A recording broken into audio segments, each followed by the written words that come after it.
또 비유를 베풀어 가라사대 천국은 마치 사람이 자기 밭에 갖다 심은 겨자씨 하나를 같으니 이는 모든 씨보다 작은 것이로되 자란 후에는 나물보다 커서 나무가 되매 공중의 새들이 와서 그 가지에 깃들이느니라. 아멘. 기도하겠습니다. 아버지 하나님, 주님께서 이 오후 시간에도 주를 사랑하는 성도들이 함께 모여서 또 주님의 말씀을 사모하고 또 주를 찬양하고 주님께 예배드릴 수 있음을 감사드립니다. 아버지 하나님께서 이 예배를 통해서도 주님 영광 거두시기를 사모하오며 또 특별히 주님 주의 말씀을 축복해 주시옵소서. 그래 주님, 우리가 주님께서 가르치신 진리의 말씀을 우리가 바르게 이해하고 또 바르게 적용하며 살아가도록 도우시기를 기도하옵나이다. 이 시간 진리 가운데 저희를 인도하시기를 사모하올 때에 예수님의 이름으로 기도했습니다. 아멘. 여러분 자리에 앉으시겠습니다. 감사합니다. 천국의 비유를 지금 우리가 마태복음 13장에서 7가지 주님께서 하신 그 말씀들을 하나씩 생각하고 있습니다. 이 천국이라는 것, 주님께서 말씀하시는 것은 주님을 주권하는 사람들의 세상, 주님의 주권을 인정하는 사람들의 세상을 천국이다 라고 부른다, 이렇게 말씀을 드렸고요. 특별히 지금 주님께서 이 땅에 교회를 세우시고 주님이 재림하실 때까지 이 땅에 있는 교회들, 예수님을 주라고 부르는 사람들의 세상에서 있는 여러 가지 교회의 모습들과 여러 종류의 그리스도인들의 모습을 보여주는 비유의 말씀이다 라고 이렇게 함께 생각을 했습니다. 지난주에 우리는 가라지의 비유를 생각했는데요, 이 알곡과 가라지는 씨부터가 다르다라는 것, 생명 자체가 다르다라고 말씀을 드렸습니다.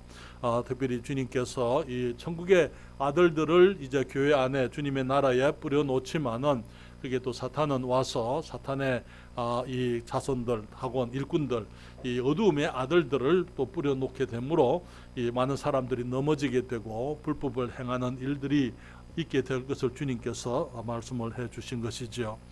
특별히 이 사탄의 역사는 은밀하게 온다고요. 밤에 원수가 이 가라지를 뿌렸다고요. 그래서 은밀하게 사람들이 알지 못할 때 그런 일을 한다고 그렇게 말씀을 드렸습니다. 그래서 많은 경우에 이 처음의 모습은 비슷하지만은 열매에서 차이가 난다는 것.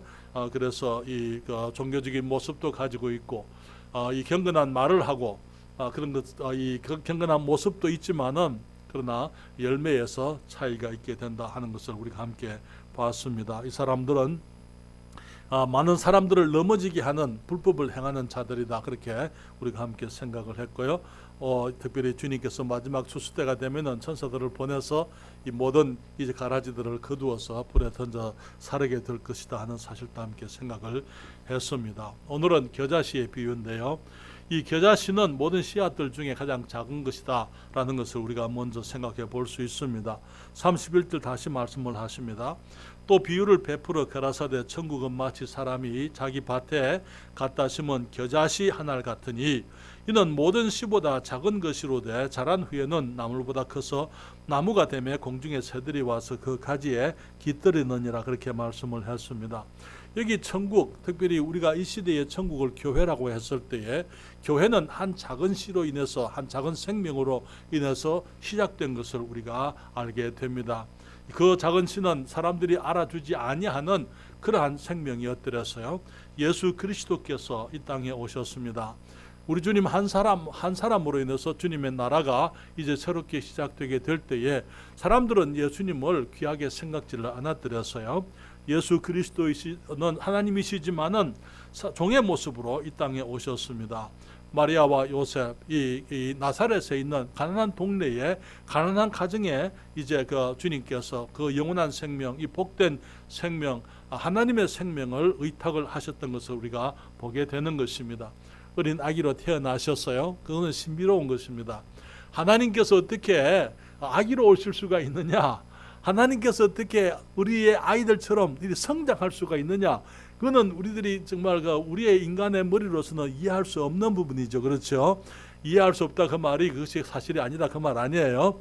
우리가 이 세상에 하나님께서 주신 많은 것들 가운데 우리가 이해 못하는 것들이 너무나 많습니다. 그러나 현실적으로 실제로 일어나고 있는 일들이 또 우리가 확인해 볼 수 있는 것들이 너무나 많은 것이죠. 특별히 하나님께서 하나님의 생명, 모든 영광 중에 가장 영광스러운 생명이지만은 그 생명을 정말 이 마리아라는 젊은 처녀의 태에 잉태되게 하시고 어린 아기로 태어나게 하시고 또 요셉의 그 목수의 그 보호를 받으며 양육을 받으며 또 이제 성장하도록 했던 것을 보게 됩니다.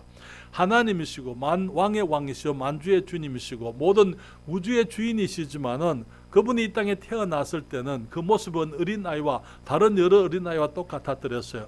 그렇기 때문에 주님께서 요셉을 주님께서 그곳에 있게 하셔서 아기와 아기의 어머니를 보호할 수 있게 하셨고, 특별히 요셉 거기 헤롯이 아기를 죽이려고 했을 때에 그냥 하나님이시니까 어린 애기니까 그냥 자기가 도망간 것이 아니고 어린 애기로 오셔서 하나님이시지만 어린 애기로서 오셔가지고 이 요셉의 보호를 받아서 주님께서 애굽으로 피신을 하게 됐던 것을 보게 되는 것입니다. 그렇죠? 하나님께서 정말 너무나 이 영광스러운 생명이시지만은 또 너무나 비천한 모습으로 가장 이 작은 모습으로 주님이 이 땅에 오셔서 다른 여러 사람들의 보호 속에서 아무도 그를 귀하게 여기지 아니하는 가운데 주님이 세상에 오신 것을 보게 되는 것입니다. 마가복음 6장 3절 말씀을 펴십시다. 마가복음 6장 3절, 거기에 성경은 이 예수님에 대해서 사람들이 어떻게 얘기했는지, 여기 마가복음 6장 3절 누가 큰 소리로 읽어 주십시오. 누가 찾으셨습니까? 마가복음 6장 3절입니다.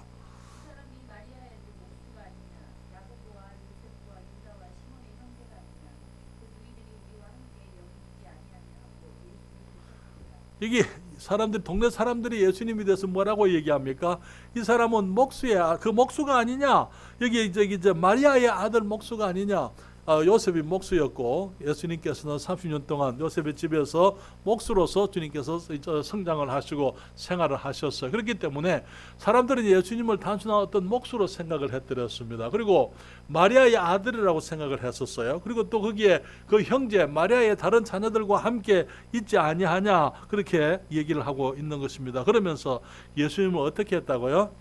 배척을 했다고. 예수님을 귀하게 여기지 않고 예수님을 동네 사람들이 배척을 했다, 그렇게 얘기를 하고 있습니다.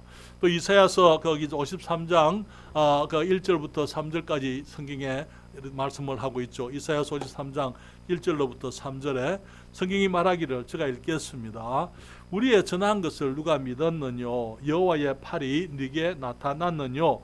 그는 주 앞에서 자란 아기를 연한 순 같고 마른 땅에서 나온 줄기 같아서 고운 모양도 없고 풍채도 없은즉 우리의 보기에 흠모할 만한 아름다운 것이 없도다. 그는 멸시를 받아서 사람에게 실어 버림바 되었으며 간고를 많이 겪었으며 질고를 아는 자라.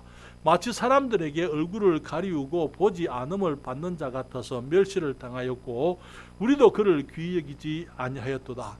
예수님께서 오셔서 주의 복음을 전할 때 그 말을 누가 들었느냐, 누가 믿었느냐, 그렇게 묻습니다.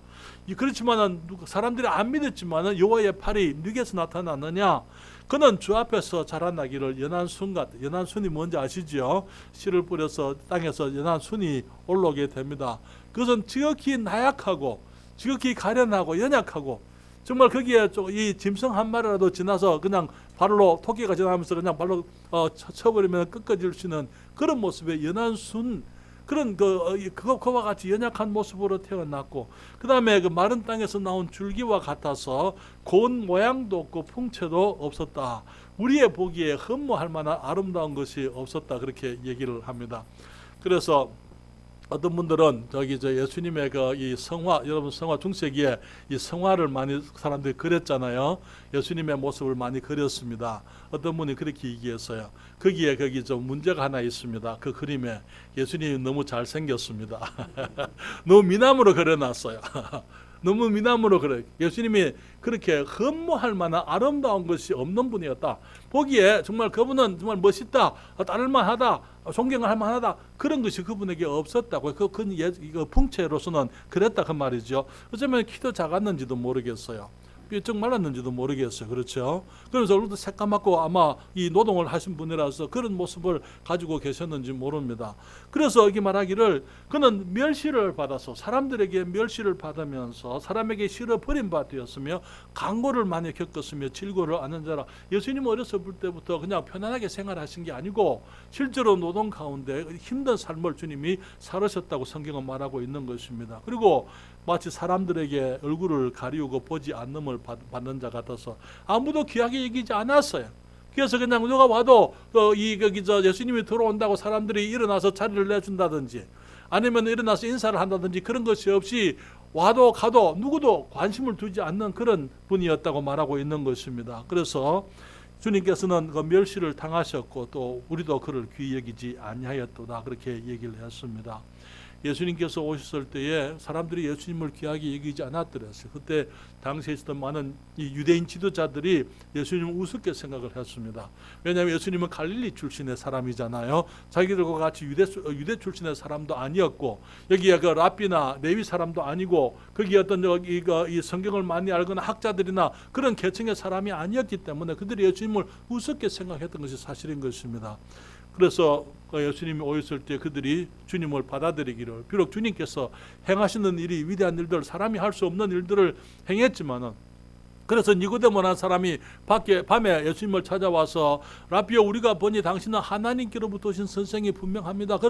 만약 하나님께서 보내지 않았으면 당신 행하시는 이 모든 것은 아무도 할 수가 없습니다 라고 얘기할 수 있을 만큼 그런 예수님의 그 뛰어난 부분 사람들로 하여금 예수님을 하나님께로부터 오신 분이라 라고 생각할 수 있는 그런 분이 여기에 지켜보는 사람들에게는 있었어요. 니고데모라든지 아리마대 사람 요셉이라든지 예수님의 제자들이 봤을 때 예수님은 분명히 하나님의 아들임에 틀림없었습니다만은 그러나 대부분의 사람들이 주님을 거부했던 것이죠. 그래서 성경은 여기에 사도행전 2장 36절에 또 성경에 이렇게 말씀을 합니다. 사도행전 2장 36절에 성경은 말하기를 그런즉 이스라엘 온 집이 정령할지니 너희가 십자가에 못 박은 이 예수를 너희가 정말 그 예수님을 십자가에 못 박았지만은 아무도 거기 이 가치가 없는 분이고 정말 거기 이 예수님을 귀하게 여기지 않았기 때문에 그들의 이기적인 목적으로 예수님을 십자가에 못 박았지만은 이 예수를 하나님이 주와 그리스도가 되게 하셨느니라 그렇게 말씀을 했어요. 주님 말씀하시기를 구약 성경에 보면은 건축자들이 버린 돌이 하나님께서 모퉁이 돌이 되게 하셨다 이렇게 말씀을 했잖아요. 여러분 건축자들이 돌을 가지고 집을 짓습니다. 그런데 건축자들이 보니까 이 돌은 별로 쓸모가 없는 돌이에요. 그래서 쓸모가 없다고 버려버린 돌이지만은 하나님께서 그 돌을 취해 가지고 이 모퉁이 돌 예수 그리스도의 이 교회의 모퉁이 돌 기초가 되게 하셨다고 성경이 말하고 있는 것입니다. 사람들은 버려버렸지만은 가장 비천하고 가장 이 사람들이 그 미미한 존재로 사람들이 생각했지만은 예수 그리스도를 통해서 주님께서 이 땅의 교회를 우리가 지금 말하고 있는 천국의 이 하나님의 백성들의 이 모임 하나님의 성전이라 말하고 있고 하나님의 집이라고 말하고 있는 교회의 기초가 되게 주님께서 이 기초를 삼으셨던 것을 보게 되는 것입니다. 여러분 이것이 하나님께서 하시는 방법이에요. 하나님께서 12제자를 택하실 때에 12제자들 가운데 정말 훌륭한 어떤 출신이다 아니면 어떤 배경이 있다 그렇게 해서 주님이 택한 사람은 아무도 없었습니다. 여러분 사도들이 몇 사람이었습니까? 12사람이었어요. 그 중에 이 유대 지방 소위 말하는 경기도 출신이 몇 사람 누군지 아세요? 몇 사람이 있었는지? 경기도 출신은 여기 한 사람밖에 없었어요. 가룟 유다입니다. 가룟 유다만 이 경기도 출신이었어요. 나머지는요 전부 전라남도 거기 신안 사람이라든지 아니면은 거제도 사람이라든지 그런 사람들이었더랬어요. 예수님의 12제자 중에 대부분의 사람들이 갈릴리 호수에서 고기 잡던 어부들 아닙니까? 그렇죠.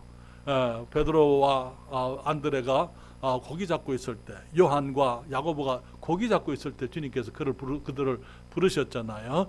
여기 보면은 여기 12사람 가운데서 여기에 대부분이 갈릴리 어부 출신이고 여기 마태는 가버나움도 마찬가지로 갈릴리 바다의 북쪽이에요. 거기 북쪽에 있는 도시 가브나움입니다. 거기에서 세리하던 사람입니다. 세관에서 앉아가지고 이제 세금을 걷던 사람이었더랬어요. 여기에 이거 셀로딘 시몬이라고 있습니다. 셀로딘 시몬은 가나안 사람이라 그랬어요. 그렇기 때문에 어쩌면은 이 셀로딘은 순수한 유대 혈통이 아니었는지도 모릅니다. 가나안 사람이라 그렇게 얘기했기 때문에. 그래서 이 가나안 사람 셀로딘이라는 것은 열심당원이라 이 말이에요. 그 당시에 이제 이 이스라엘이 이 로마의 속국으로 있었기 때문에 그들의 정부가 없었습니다. 그들의 왕이 있었지만 이게 헤롯은 사실은 유대의 왕이 아니고 로마에서 보낸 왕이잖아요. 그렇기 때문에 이제 이 유대의 독립을 위해서 일하는 이 열심 당원들 젤럿이라는 사람들이 있었어요. 그 사람들의 일원이었더랬습니다. 거기 예수님이 오셨을 때에 예수님께서 메시아로 오셨으면은 당연히 기대하는 것은 그분이 왕이 될 것이고, 그러면은 이스라엘은 독립할 것이고, 그러면은 이제 자기들이 어떤 한 자리씩 차지할 것이다. 그런 기대 가운데서 이 시몬이라는 사람이 주님을 쫓기를 시작했지만은, 그러나 나중에 보니까 이분이 세우는 나라는 이 땅에서 이스라엘을 위한 나라가 아니고, 나중에 물론 주님께서 영원한 보좌에 앉으시겠지만은 지금은 주님께서 구주로 오신 그 사실을 나중에 그들이 깨닫게 되고 이제 주님을 이제 신뢰하고 따르게 되는 것입니다. 12사도들 가운데서 교육을 받은 사람은 몇 사람이나 될까요? 우리 마태는 거기서 세금을 거두었으니까 적어도 산수는 세문 할 수 있는 사람이잖아요, 그렇죠? 그렇기 때문에 어쩌면 마태가 좀 공부를 했는지 모르겠습니다. 그 외에 어떤 이 학교를 제대로 다닌 사람들이 누가 있을까요? 여기에 가룟 유다는 사람들이 이 재물을 맡겼어요. 돈계를 맡겼습니다. 그렇죠? 회계를 하게 했다 그 말에. 왜 마태에게 안 주고 그걸 갖다가 이 가룟 유다에게 줬을까요? 아마 가룟 유다는 그런 것을 맡을 만한 어떤 이 배경 혹은 이 스펙 우리 요즘 말로 스펙 같은 게 아마 가룟 유다에게 있었던 것 같아요. 그러니까 마태에게 그 돈을 맡는 일을 준 게 아니고 이 가룟 유다에게 돈계를 맡겨서 그것을 관리하도록 했던 것을 우리가 보게 되는 것입니다. 그렇기 때문에 우리는 예수님의 12 제자들을 보게 되면은 주님께서 이 땅에서 정말 잘 나가는 사람들 혹은 유명한 사람들, 공부한 사람들, 그런 사람들을 주님이 택하지 않았던 것을 보게 되는 것입니다. 여러분, 나중에 사도가 된 사도 바울은 그는 바리새인이었습니다. 가장 고등 학문을 받았고, 어쩌면 그분에게는 지금 라삐 사람, 성경에서 라삐라고 이렇게 말하는 사람들의 부류 속에 들어가는 사람이기 때문에 닥터 폴이라 이렇게 얘기할 수 있겠어요. 우리에게 닥터 폴이 있습니다만은 거기 닥터 폴이라고 그렇게 아마 사람들이 존경할 수 있는 사람은 아마 사도 바울 한 사람밖에 없었던 것 같아요. 그렇지만 그도 나중에 스스로 말하기를 나는 가장 작은 자들 12사도들 가운데서도 가장 작은 나와 같은 이 만삭 되지 못하여 난 자와 같은 나같이 비추는 사람이다. 스스로 그렇게 얘기를 하고 있어요. 그리고 죄인 중에 괴수라고 그는 그렇게 표현을 했던 것을 보게 되는 것입니다. 하나님께서 이러한 사람들을 택하셔서 주님께서 그들을 이제 이 오순절날 그들이 주님의 성령의 충만함을 받고 나갔을 때에 온 세상을 복음으로 뒤집는 일을 주님께서 하게 하셨던 것을 보게 되는 것입니다. 오순절날 예수님 이제 그들이 함께 모였을 때에 사도행전 2장 1절에 보면은 거기에 120명 정도의 사람들이 모였다 그렇게 말하고 있어요. 120명의 사람들이 그날 3,120명이 되었습니다. 왜냐하면 그때 3,000명의 사람들이 침례를 받고 교회에 더해졌기 때문에 그래요. 120명의 성도들이 3,120명이 이제 멤버십이 그렇게 자라게 되었습니다. 그 다음에 보게 되면 사도행전 3장 4장에 보게 되면 우리가 베드로와 요한이 성전에 들어가서 이 나면서부터 안진병이 된 사람을 고치는 일이 있게 됩니다. 그 일로 인해 가지고 남자만 5,000명의 사람들이 또 더해지게 됩니다. 그리고 그 이후에 보게 되면 성경에 여기 수많은 무리들이 이제 주님께 더해졌다 그렇게 말하고 있어요. 수를 셀 수가 없어서 그냥 여기 5,000명까지는 셌어요. 그러나 그 이후에는 그냥 세지 않고 수많은 무리들이 교회에 더해졌다고 이렇게 말하고 있습니다.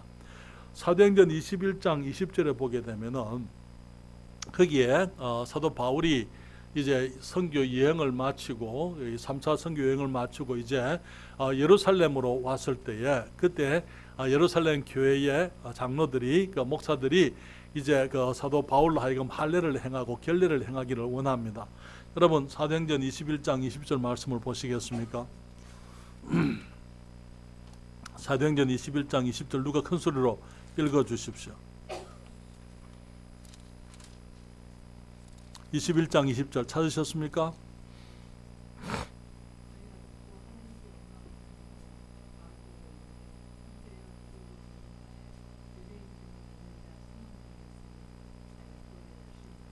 네, 고맙습니다. 지금 이제 예루살렘 교회의 그 지도자들이 바울에게 결례를 행할 것을 이제 요구하면서 하는 말이, 저희들이 20절에 하나님께 영광을 돌리고 이제 이게 사도 바울의 보고 이방에서부터 이 지역에서 어떻게 복음이 전거되고 교회들이 세워지게 되고 영혼들이 구원받고, 이제 바울의 그 보고를 듣고는 말하기를 하나님께 영광을 돌리고 바울들어 이르되 형제여 그대도 보는 바에 유대인 중에, 예루살렘의 유대인 중에 믿는 자가 몇 명이라고요? 수만 명이 있으니. 그 당시에 지금 정말 그 12사람의 그 미미한 사람들, 이 야고보라든지 이 베드로라든지, 이게 그 주님의 그 동생들, 정말 그 예수님이 십자가에 돌아가실 때 다 도망을 쳐버렸던 그 사람들을 통해 가지고 지금 거기 이 바울이 사역을 마치고 예루살렘에 돌아왔을 때 그들이 말하기를 유대인 가운데서 믿는 자가 수만 명이다, 그렇게 얘기를 하고 있는 것을 보는 것입니다. 사랑하는 여러분, 그 당시에 복음으로 인해서 유대인들만 예루살렘에만 그렇게 복음이 전거됐던 건 아닌 거 우리가 알잖아요. 베드로는 유대인을 중심으로 사역을 했습니다만은 여기에 바울은 이방인의 사도로서 사역을 했습니다. 다른 사도들이 흩어졌을 때에 소아시아의 모든 지방의 사람들, 유럽의 사람들, 아프리카 지방에까지 복음이 전거됐고요. 동쪽으로는 인도와 중국에까지 복음이 전해졌던 것을 보게 됩니다. 우리는 이 도마가, 어떤 사람들은 우리 한국에까지 왔다 이렇게 이해한 사람들도 있습니다만 그것까지는 제가 잘 모르겠어요. 그렇지만 적어도 이 중국에 와가지고 도마가 전했던 기독교 복음을 그때는 그 당시에 경교라고 불렀습니다. 그때 경교에 그 믿는 사람으로서 유명했던 사람이 한 사람이 있어요. 이세민이 누군지 아세요 혹시? 이세민이 누구예요? 당태종이잖아요, 그렇죠? 거기 이세민이 거기 어떤 일이 있었습니까? 안시성에서 양만춘 장군하고 거기 전쟁을 하다가 고구려에 쳐들어왔다가는 눈에 화살을 맞고 도망가잖아요. 이세민이 경교를 믿었다 그렇게 얘기합니다. 이 도마의 제자였다 그렇게 얘기를 하는 거예요.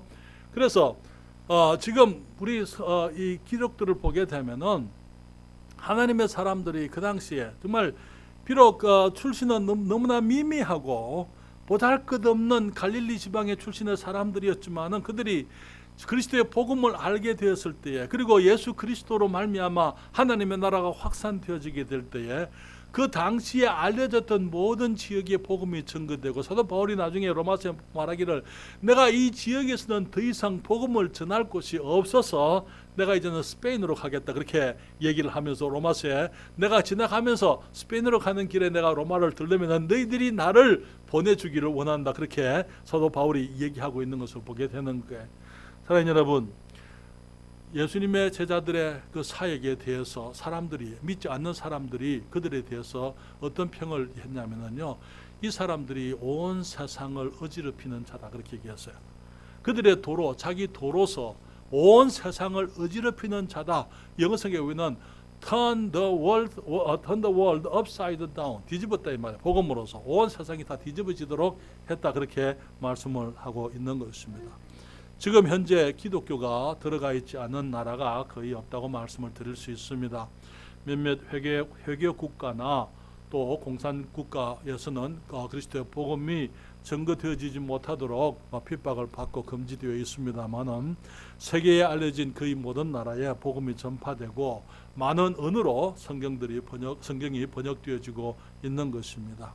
하나님 여러분, 우리 하나님께서는 적은 것들, 미미한 것들, 있으나 마나한 것들, 표도 나지 않는 그런 사람들 세워서 주님께서 위대한 일들을 이루신 것을 보게 되는 것입니다. 겨자씨 같은 것들을 택하셔서 주님께서 큰 나무가 되게 하시고 거기에 많은 새가 깃들이도록 하겠다고 주님이 말씀을 했던 것입니다. 그런데 주님께서는 전에만 그런 일을 하신 게 아니에요.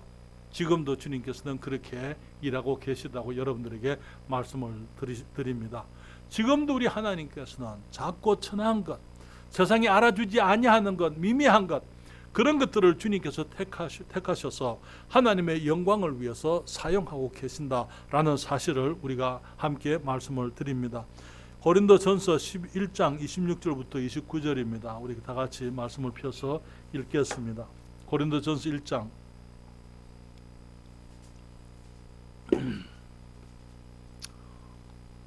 제가 얘기를 하다 보니까 이거 다 올리는 거 다 잊어버렸네요.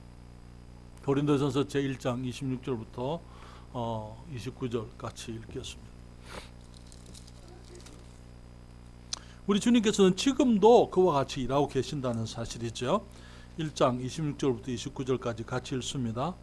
형제들아 너희를 부르심을 보라. 육체를 따라 지혜 있는 자가 많지 아니하며 능한 자가 많지 아니하며 문벌 좋은 자가 많지 아니하도다. 그러나 하나님께서 세상에 미련한 것들을 택하사 지혜 있는 자들을 부끄럽게 하려 하시고 세상에 약한 것들을 택하사 강한 것들을 부끄럽게 하려 하시며 하나님께서 세상에 천한 것들과 멸시받는 것들과 없는 것들을 택하사 있는 것들을 폐하려 하시나니 이는 아무 육체라도 하나님 앞에서 자랑하지 못하게 하려 하심이라. 아멘.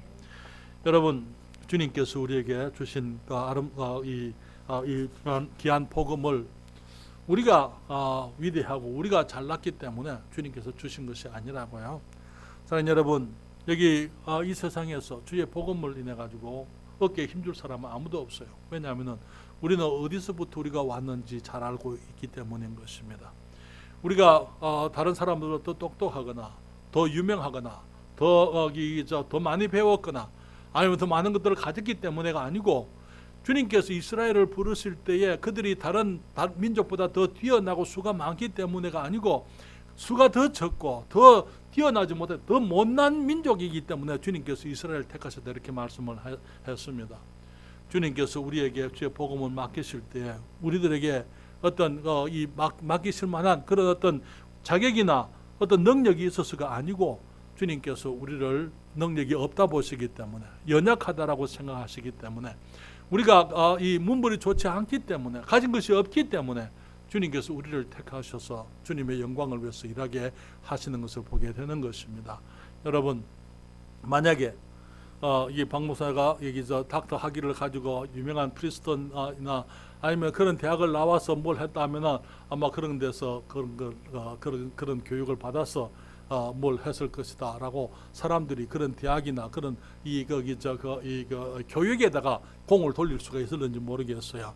그러나 우리는 그렇게 할 수가 없는 것 알고 있습니다. 왜냐하면은 주님께서 우리를 부르실 때에 우리들에게 어떤 명철함, 우리들이 뭘 가지고 있는 타이틀 그런 것 때문에 부르신 것이 아니고 그런 것을 사용하시는 게 아니에요.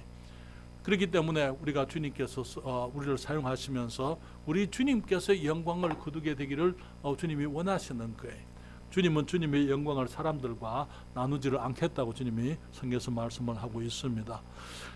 그 자신은 두 번째로 작지만 큰 생명력을 가지고 있습니다. 가장 작은 시들 중에서 가장 작은 것이지만은 또한 위대한 생명력을, 큰 생명력을 가지고 있습니다.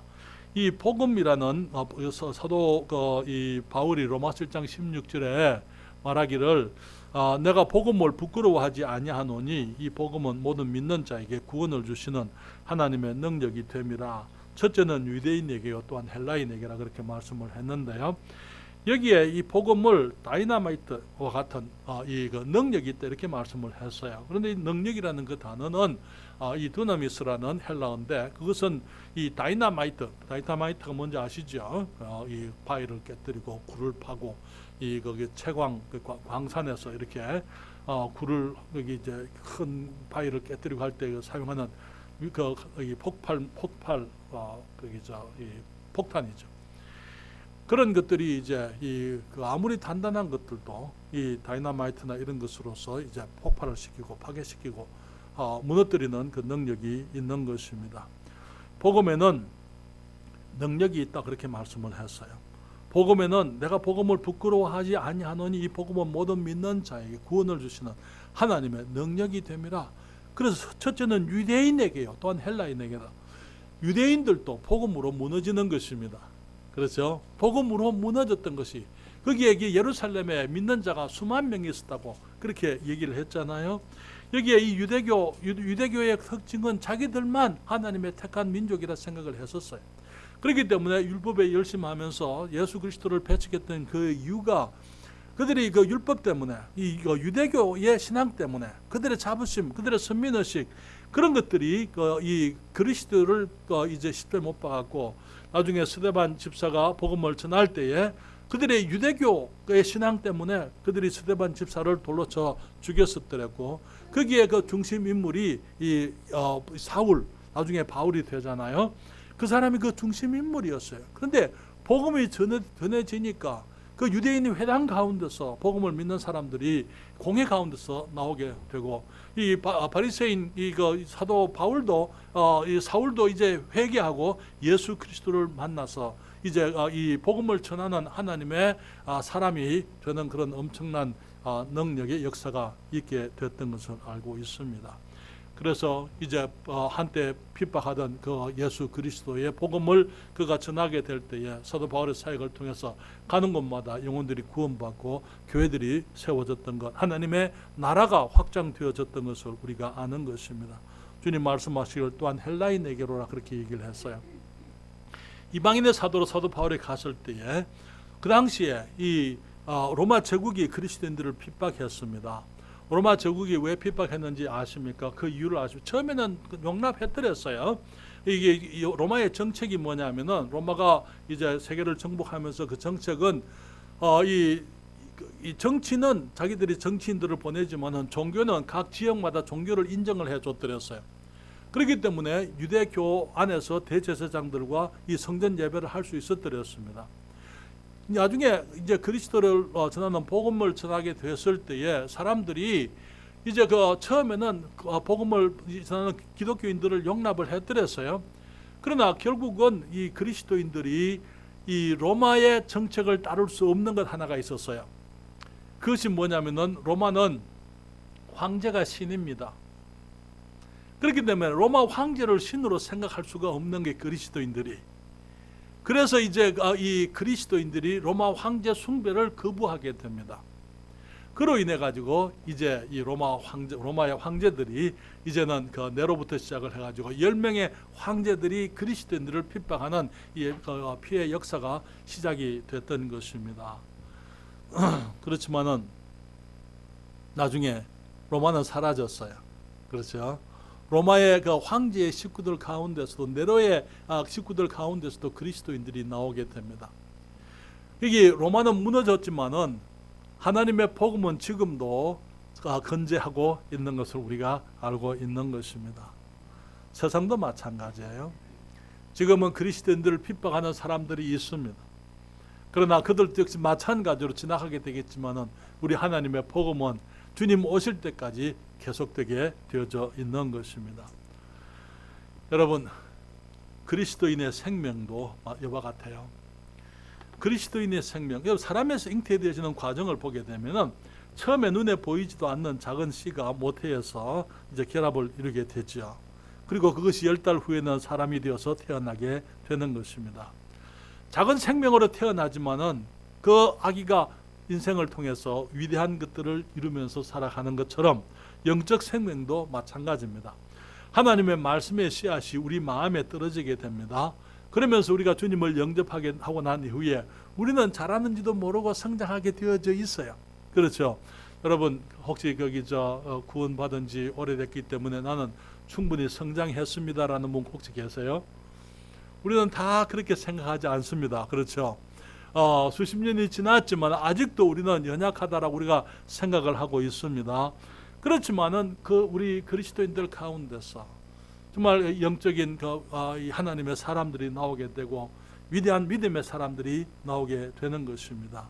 그 주님께서는 우리 그리스도인의 생명도 마찬가지로 이제는 작은 것으로 시작하지만은 위대한 것을 이룰 수 있는 이 생명이라고 주님께서 우리에게 말씀을 하고 계시는 것이죠. 그리고 또한 주님께서는 우리가 우리의 믿음을 겨자씨에 비유하셨더랬어요. 여러분 거기 가기 전에 마태복음 17장 20절 말씀을 읽어보십시다.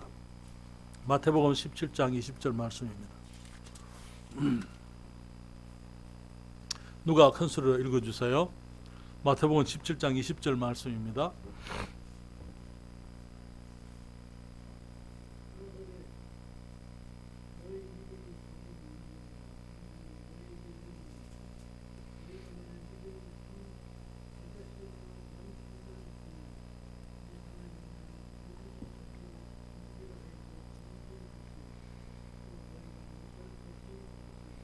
예, 주님 말씀하시기를 너희가 만일 믿음이 얼마나만큼 있으면은요, 한 겨자씨만큼만 있으면 이 산을 명하여 여기서 저기로 옮기라 하여도 옮길 것이요 또 너희가 못할 것이 없으리라.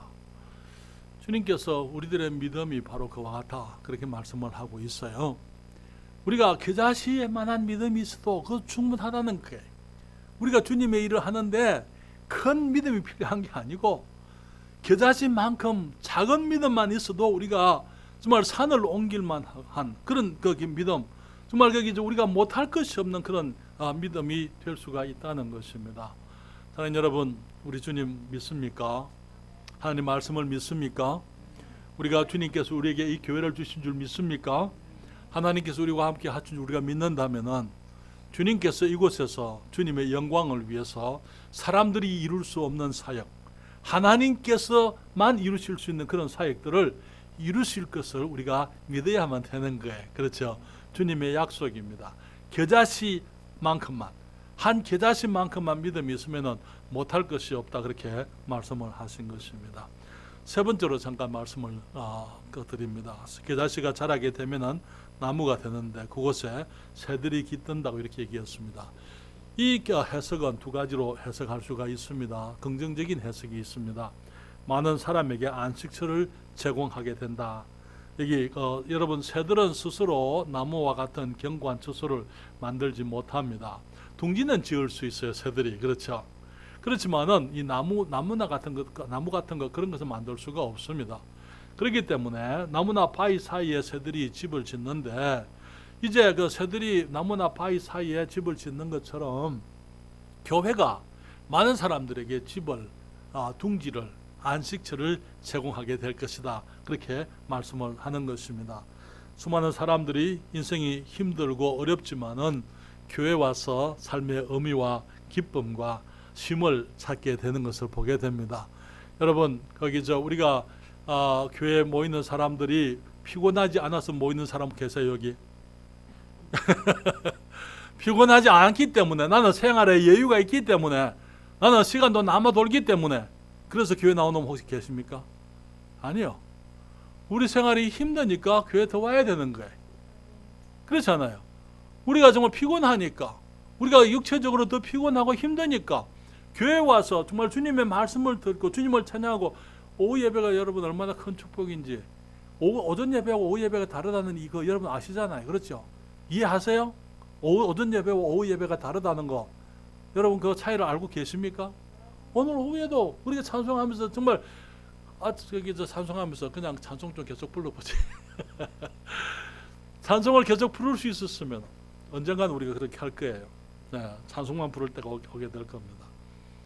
시간에 구애 안 받고 어쩌면 캠프를 간다든지 우리가 그런 이 특별한 활동들을 하면은 그냥 찬송만 불러도 괜찮아요.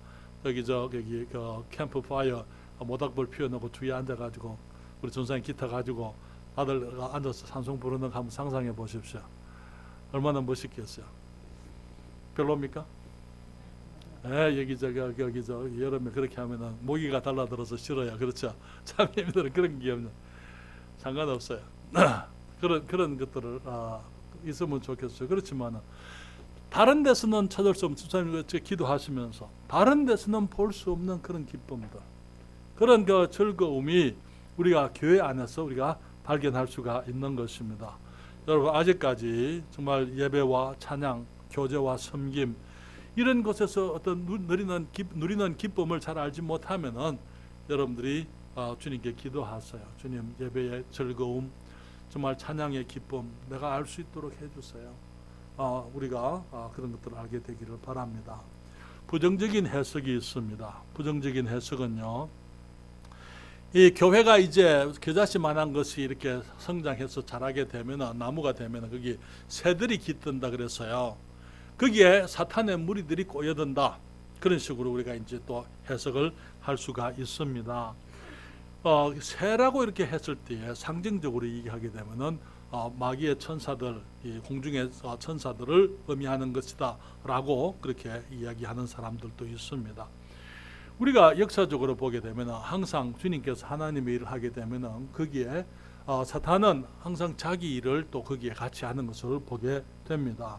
그래서 에덴에 이 주님께서 사람을 거기에 심어 놓으셨을 때, 만들어 놓고 거기에 에덴에 두셨을 때에 사탄이 이 공중의 권세 잡은 자로서 와서는 사람을 이제 해치고 사람들을 범죄케 했던 것을 보게 됩니다. 여러분, 여기 남미의 그 잉카의 유적을 가본 적이 있는데요. 거기에 그 잉카의 그 캔쿤 혹시 들어보셨는지 모르겠습니다만은 캔쿤의 그 캔쿤 지역이 잉카 제국의 지역입니다. 거기에 잉카의 신전이 있어요. 거기 보게 되면은 그 사람들은 이게 신전에 보면은 이 돌로 지은 이 벽에 담이 있는데 담들을 전부 사람의 해골 형상으로 해가지고 그렇게 해놨어요. 이 죽음을 그들은 이 중심으로 이 문화가 세워져 있는 것을 보게 됩니다. 거기에서 그들이 섬기는 신을 보게 되면은 뱀이에요. 뱀인데 날개가 달려 있어요. 날개 달린 뱀이 거기에서 이 신으로 이 섬김을 받고 있는 것을 보게 되는 것입니다. 종교의 배후에는, 사람이 만든 종교의 배후에는 사탄이 있는 것을 우리들이 항상 알게 되는 것입니다.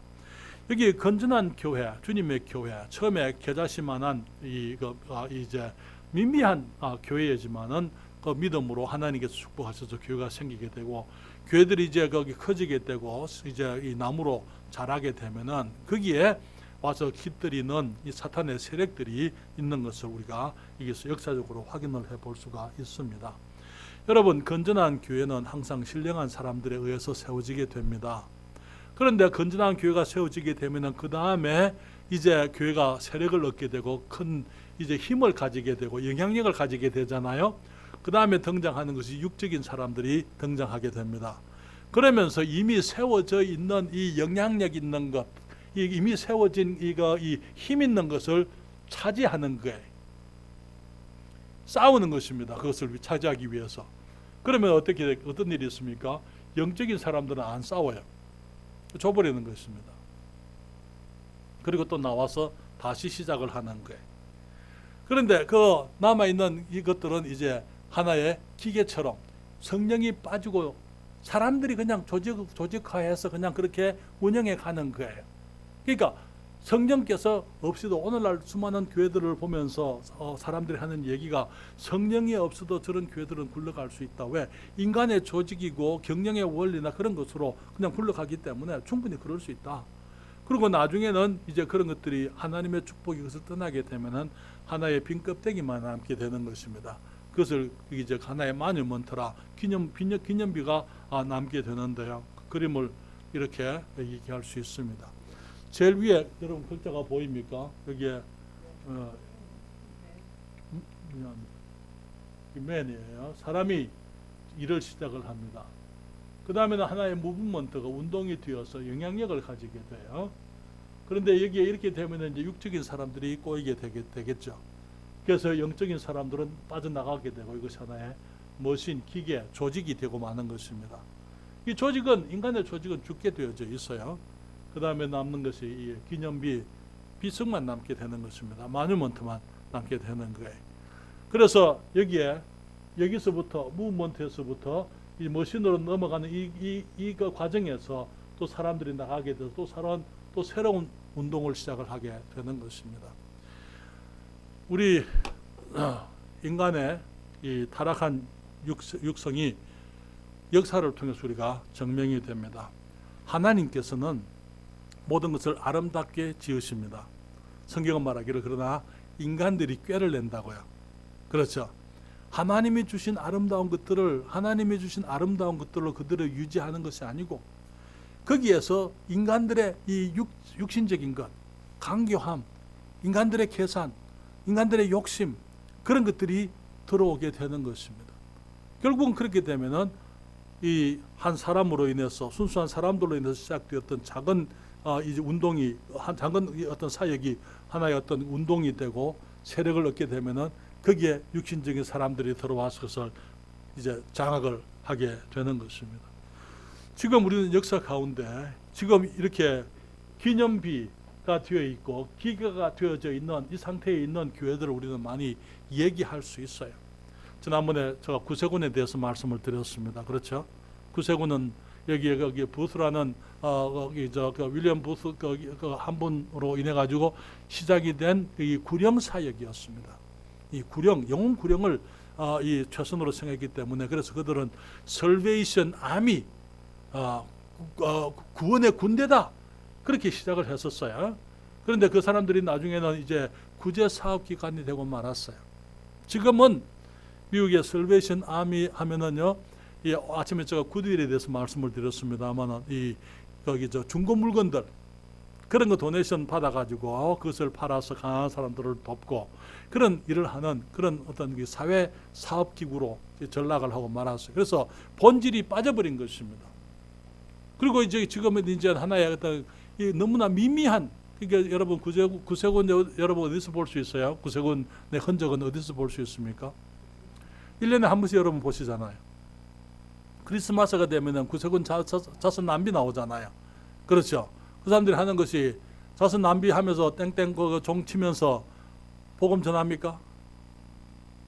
그런 거 없잖아요. 그냥 돈을 모금해서 자선 사업에 서겠다. 그 대표적인 모습입니다. 전에 루터가 종교 개혁을 했을 때에 칼빈 천주교에서부터 종교 개혁을 해 나왔지만은요. 지금 루터가 사라지고 거기에 추종자들이 사라지고 난 다음에 루터 교회는 다시 이제 천주교로 돌아가고 있는 거예요. 지금 수많은 개신교회들이 그러고 있어요.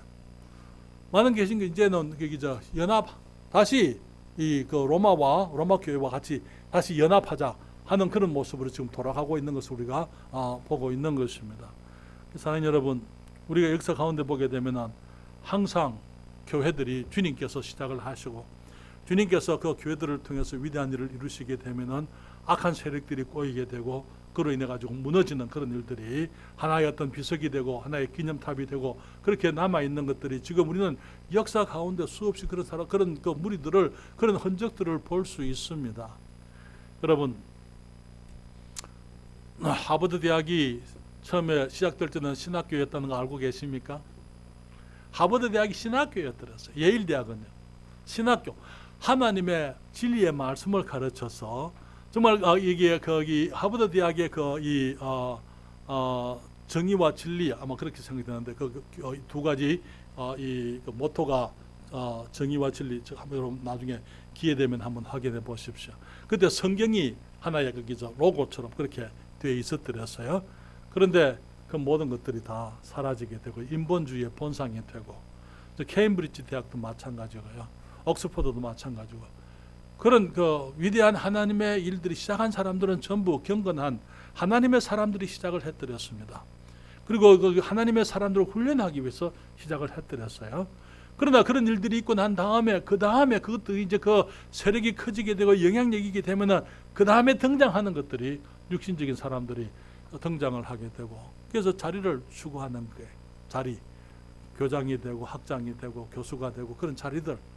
그런 사람들이 이제 차지하게 되고 이제 거기서부터 이제 이 경건한 사람들, 신령한 사람들, 주님 앞에 진실된 사람들은 복음을 위해서도 나와서 새로운 일들을 시작하게 되는 것입니다. 여러분, 우리가 지금은 우리 교회를 침례교회라고 부르고 있습니다만은 이전에 우리 교회를 침례교회라고 안 불렀더랬어요. 그 외에도 다른 많은 이름들로 불려져 있었습니다. 여기 침례교회라고 하는 그 이름은 나중에 천주교인들이 붙였어요. 우리 침례교인들을 향해서 아나베프티스트라는 이름을 붙였습니다만은 그 이전에는 다른 이름으로 불렸더랬어요. 순사산도 폴리시안, 바울파라 그 말이죠. 월덴시스, 왈도파라 그 말입니다. 몬타니스타라든지 노바티안이라든지 카타르라든지 이런 여러 종류의 이 사람들을 중심으로 하나님의 사람들을 중심으로 일들이 이제 하나님의 사역들이 이루어지게 됐기 때문에 그러나 이 모든 사람들에게 주어졌던 공통적인 이름이 아나베프티스트였어요. 그래서 이제 이 천주교인들이 우리들을 향해서 이 침례쟁이라 침례를 고집하는 사람들이다 그렇게 부르기 때문에 우리들이 아나베프티스트, 베프티스트라는 이름 아나가 떨어지게 되고 이제는 베프티스트라고 이렇게 얘기하는 것이죠. 사랑하는 여러분, 그것은 뭘 의미하는 것입니까? 사람들의 교회는 사람들이 커지게 되면은 거기에 이 사탄의 세력이 꼬이게 되고 변질되는 것, 그것이 역사다 이 말이죠. 그렇기 때문에 우리들이 해야 될 일은요, 새로운 교회를 새롭게 계속 개척해 나가는 거예요. 새로운 교회들이. 왜냐하면은 우리 사람들이 세월이 흐르면서 나이가 들면은 죽잖아요.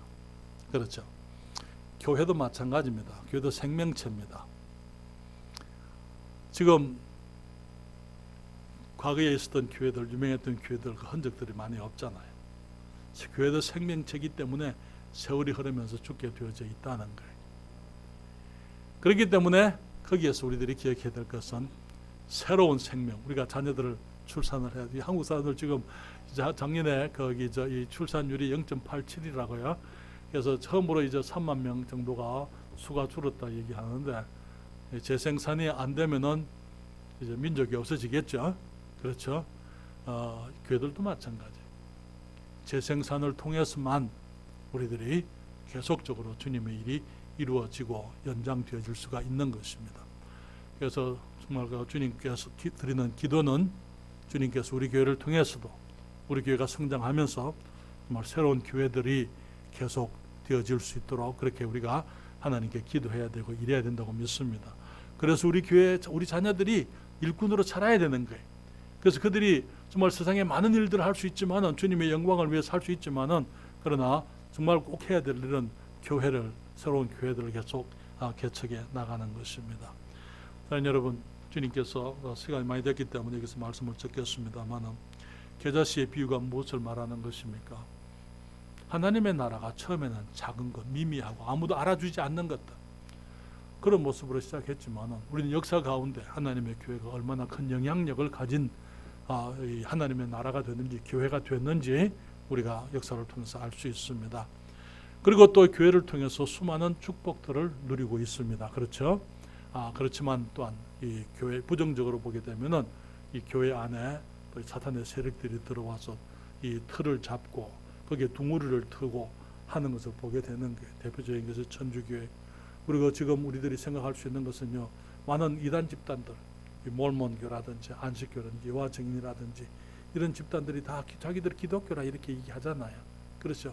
기독교라 얘기하면서 정말 거기 하나님의 말씀을 전하고 영혼들을 구령하는 것보다는 자기들의 교리를 전하고 하는 그런 것을 보게 되는 것입니다. 우리가 다음 주에 계속해서 이제 우리가 누룩의 비유에 대해서 얘기하면서 연관되어진 얘기들을 또 함께 하게 될 겁니다.